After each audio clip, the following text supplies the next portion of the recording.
Welcome back, viewers. You are still tuned into Prime Live. Now, we know that there are more than 70 public art installations in the city and regions of Johannesburg.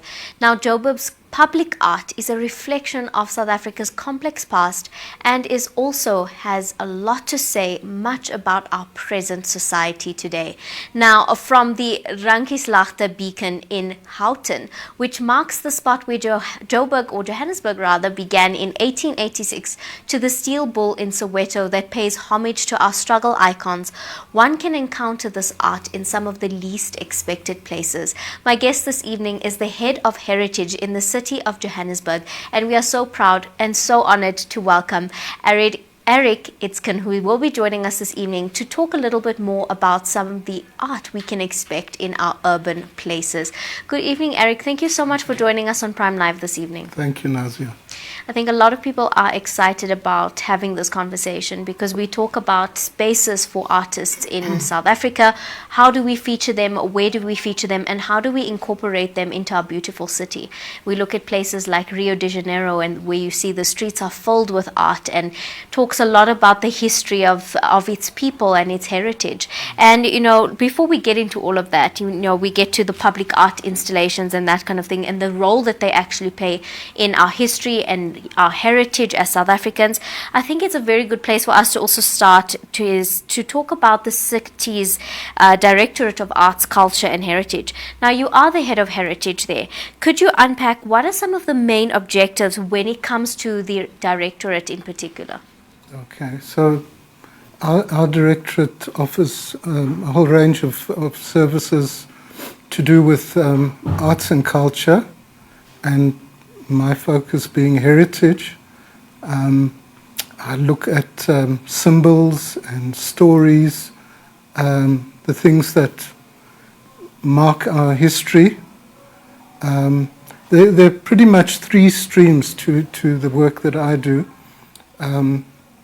One would be about recognizing and preserving heritage spaces, monuments and places of significance.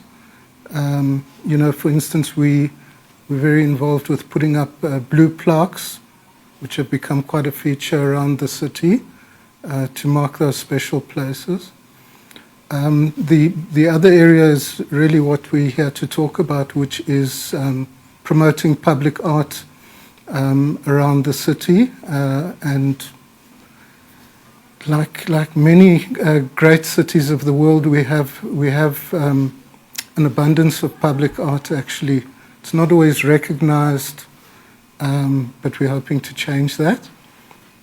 And then the third area would be about place naming.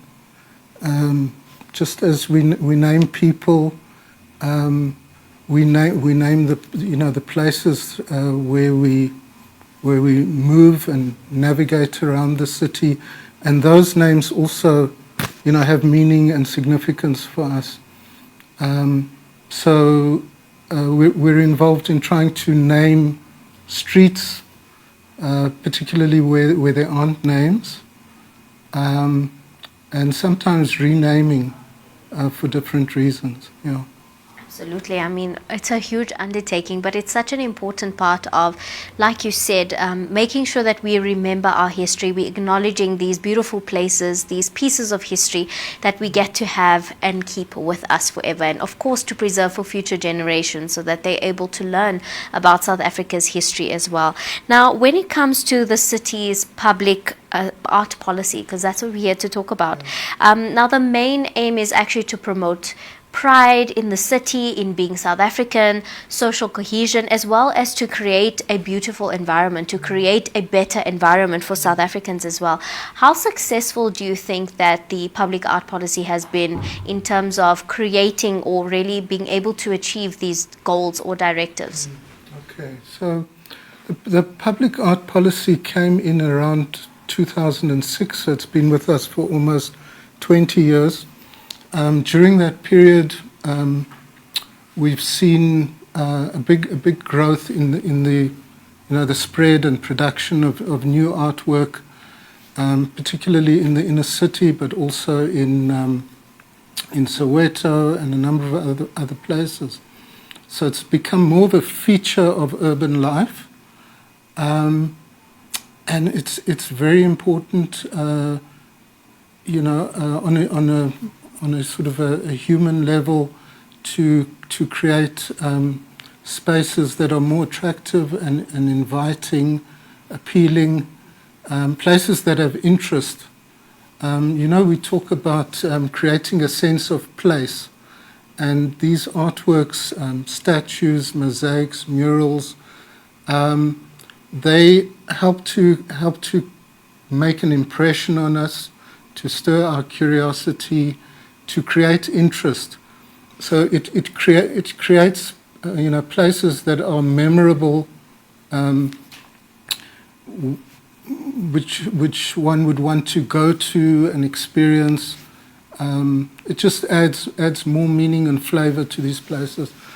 There's also a kind of I think a deep local significance about this.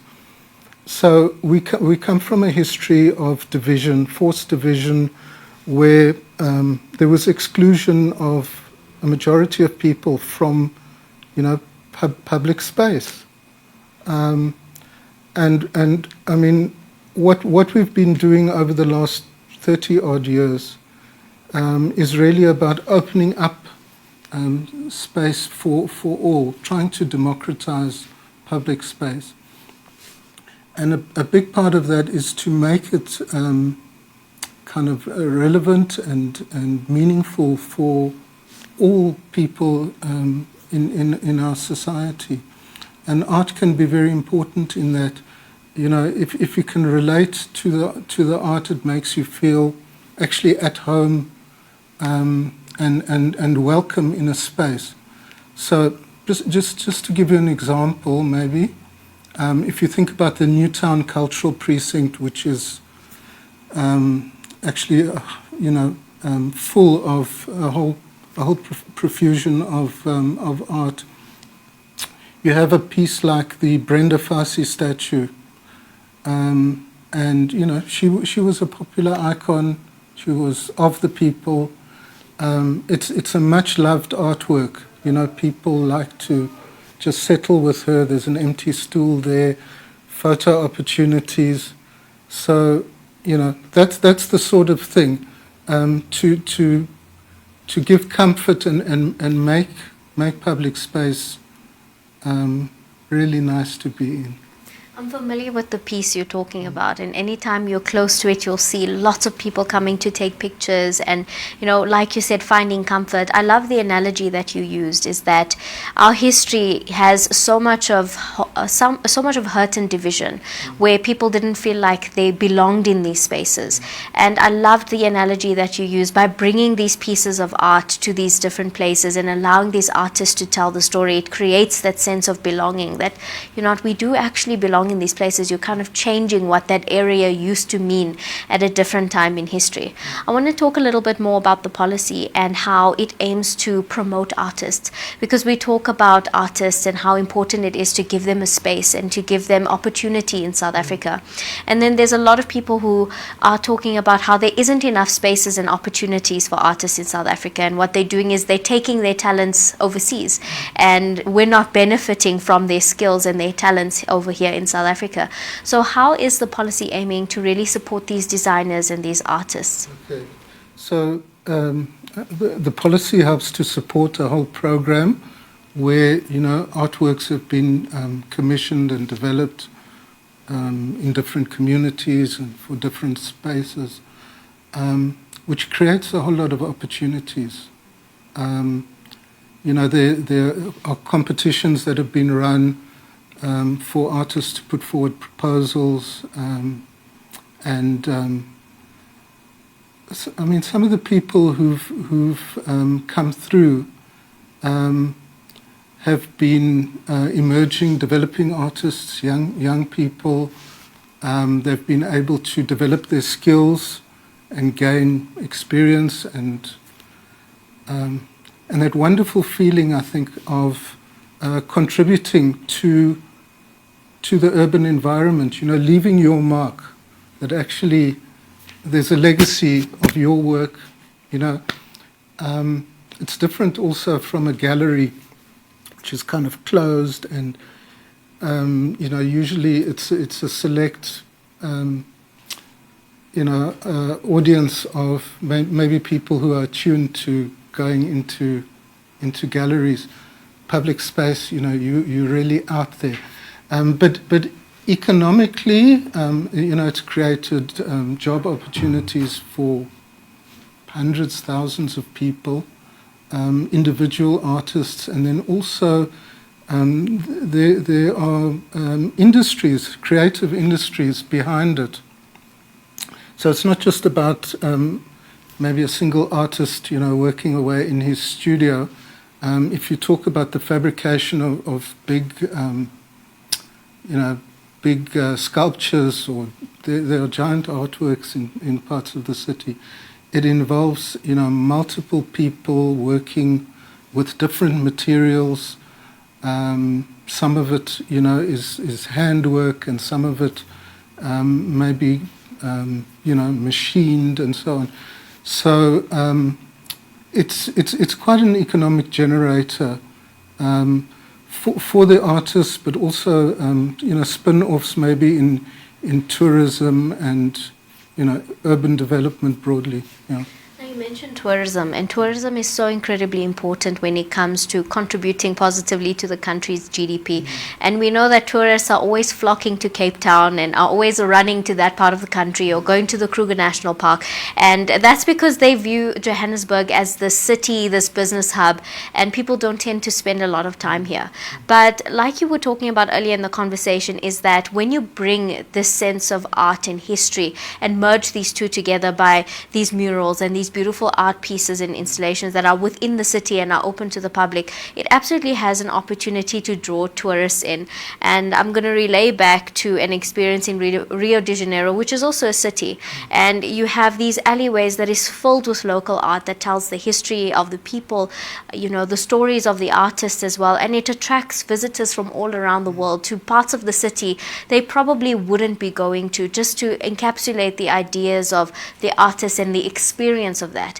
How successful do you think that implementing more of these projects into the city, beautifying the city with art, can affect our tourism in Johannesburg positively and maybe encourage more tourists to come and explore Johannesburg? Okay. So, tourism is a huge economic generator internationally, and public art, monuments, and heritage attractions are key drivers. That's really the underpinning for why people will flock to this place and that place. And I think we have an awful lot to show here. We can see that in particular areas, the public art that we have does indeed stimulate tourism significantly.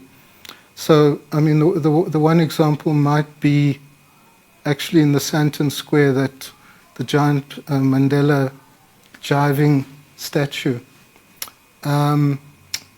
which people really relate to quite affectionately.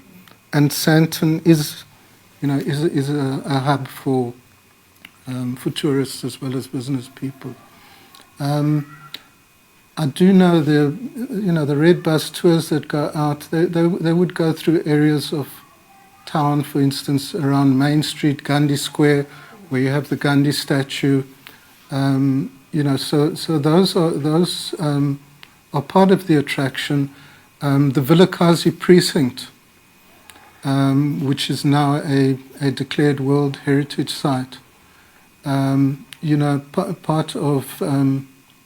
Part of the visitor experience would be about different artworks around that precinct, and there's a lot more that can be done.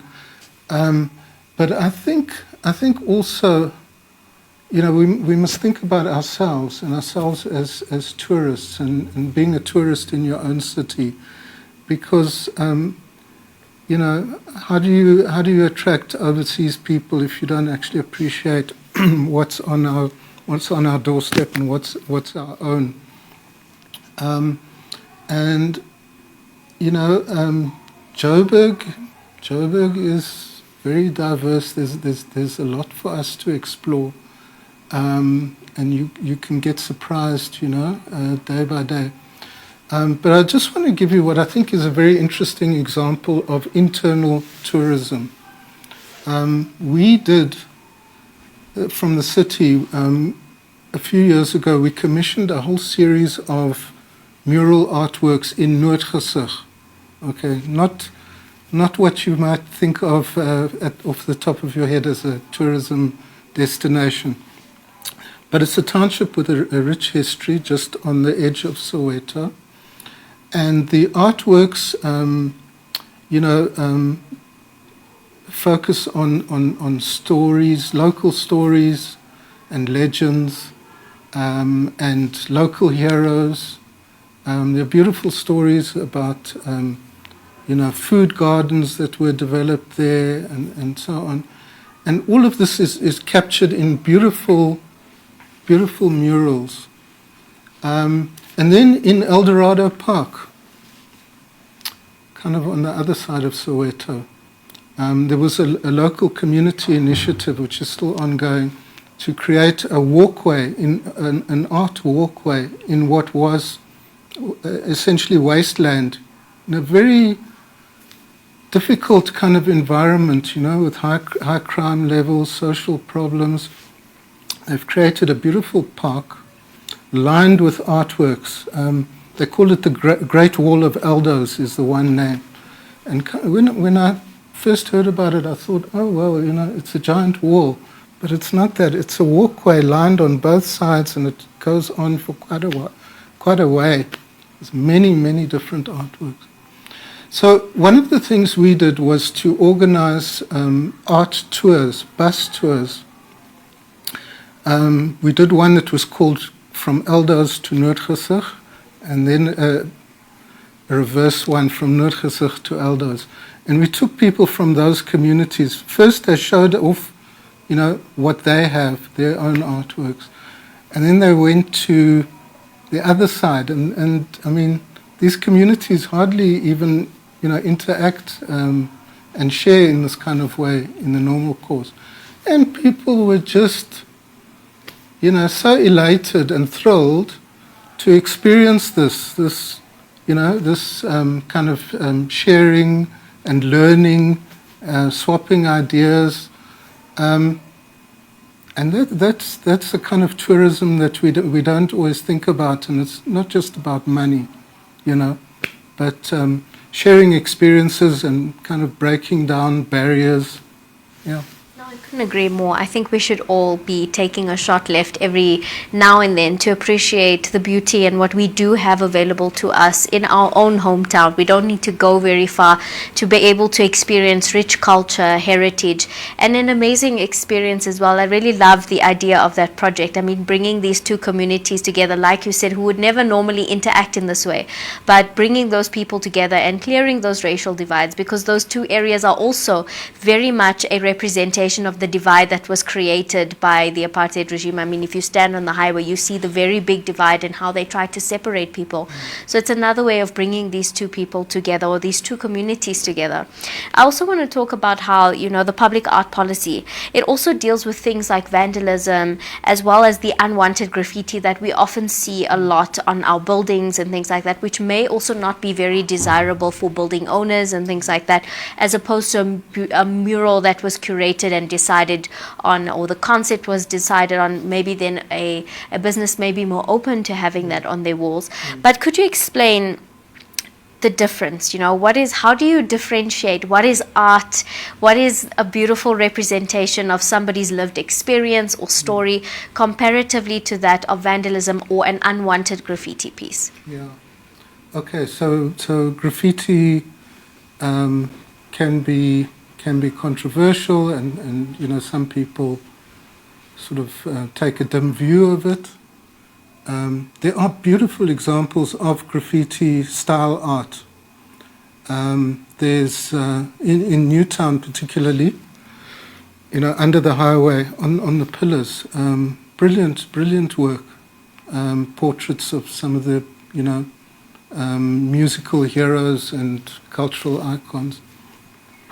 So, graffiti can be just fabulous, and it's a big thing internationally. Graffiti tours, and so that's, let's say, the high-end graffiti, and maybe towards the other end of the spectrum, you can have what they call tagging, where it might look like a scrawl. Somebody's writing a name there. And it can be a nuisance, honestly. It can be unsightly. And there are many things in between, I guess. And there will be opinions and different views, and some people say free expression and artists learning their trade, and some do graduate up the line. And graffiti has a whole culture to it of free expression and even rebellion, and some of it may be antisocial too. The one issue is I think about some basic respect for public space. If it is an eyesore, if it's not approved by the building owner.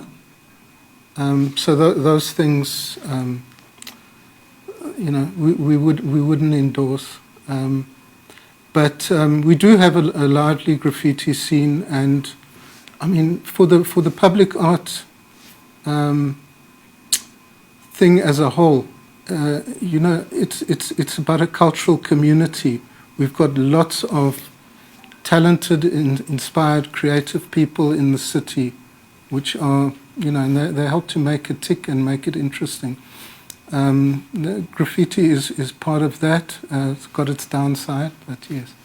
I guess it is a very difficult line to cross between what is art, what is offensive, because sometimes, like you said, you can see a lot of very offensive messages or information being shared, and that, I suppose, can be deemed as vandalism. But it is a difficult line to cross between what is expression from that artist or what is, art or part of, beautifying the city, because we've seen even very, very famous artists around the world make very graphic or very, shocking statements when it comes to what their form of expression is. But Eric, thank you so much for joining us this evening. This was a very exciting and insightful conversation. Usually in our current affairs, we're talking about the doom and the gloom, about all the difficult things that are happening in the global space or even in South Africa. So it's always nice to be able to have a little bit of a light-hearted conversation and listen in on some of the great things that the city is doing to be able to empower artists in South Africa and also beautify our city. Beautifying a city is, yes, also improving the environment and improving the mental health of the people who are walking through those streets. So thank you so much for sharing with us, as well as sharing your insights and your expertise with us this evening. Thank you so much. Viewers at home, that was Eric from the city of Johannesburg, and he is the head of heritage. So yes, looking at and restoring and making sure that all our heritage spaces are kept safe and secure and are preserved for future generations, to teach us about our heritage and our history, which is incredibly important to us as South Africans.